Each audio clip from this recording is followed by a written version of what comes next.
تصوف کے ماننے والے یعنی اہل تصوف کی طرف سے یہ بات بھی کی جاتی ہے کہ ایک علم ایسا ہے جو ہم بالحواس کے ذریعے حاصل نہیں کر سکتے، بلکہ اسے حاصل کرنے کے لیے باطنی طور پر ہمیں وہ علم حاصل ہوتا ہے۔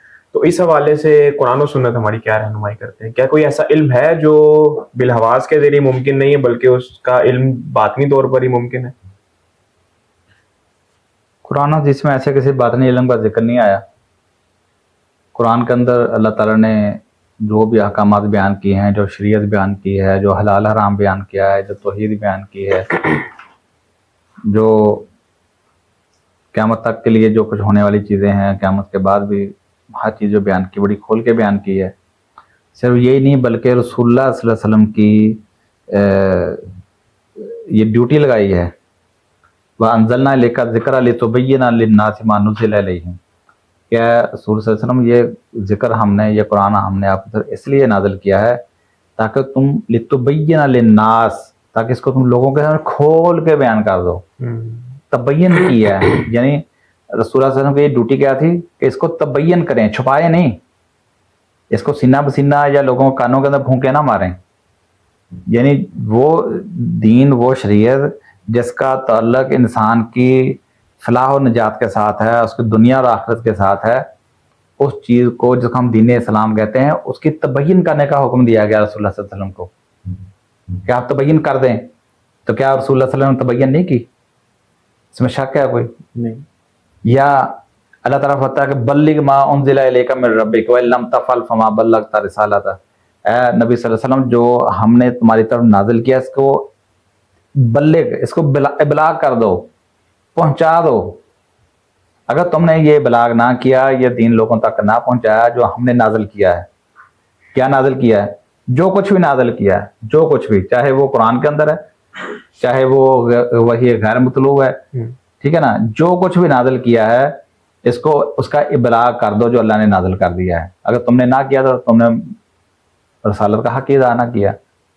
اور یہی وجہ ہے کہ رسول اللہ صلی اللہ علیہ وسلم نے خطبہ حجۃ الوداع کے موقع کے اوپر آپ نے جب لوگوں کے سامنے یہ دین کے سارے خلاصے کے طور پر نکات بیان کرنے کے بعد کیا ان سے پوچھا ہے کیا میں نے تم تک پہنچا دیا؟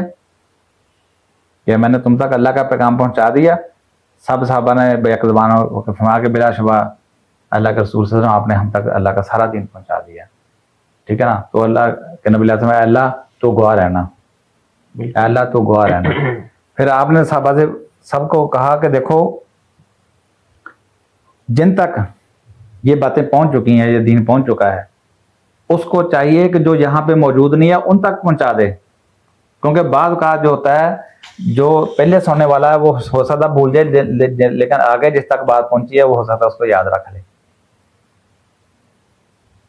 یعنی قرآن کی آیات کی موجودگی میں رسول اللہ صلی اللہ علیہ وسلم کی جو خود اپنی پریکٹیکل سیرت ہے اس کے نتیجے میں آپ دیکھ لیں کہ کیا یہ پیچھے کوئی گمان رہ جاتا ہے کہ آپ نے کوئی چیز چھپا کے بھی رکھی ہوئی تھی؟ نہیں۔ یا دین کے کوئی ایسے پہلو بھی تھے جو خفیہ تھے؟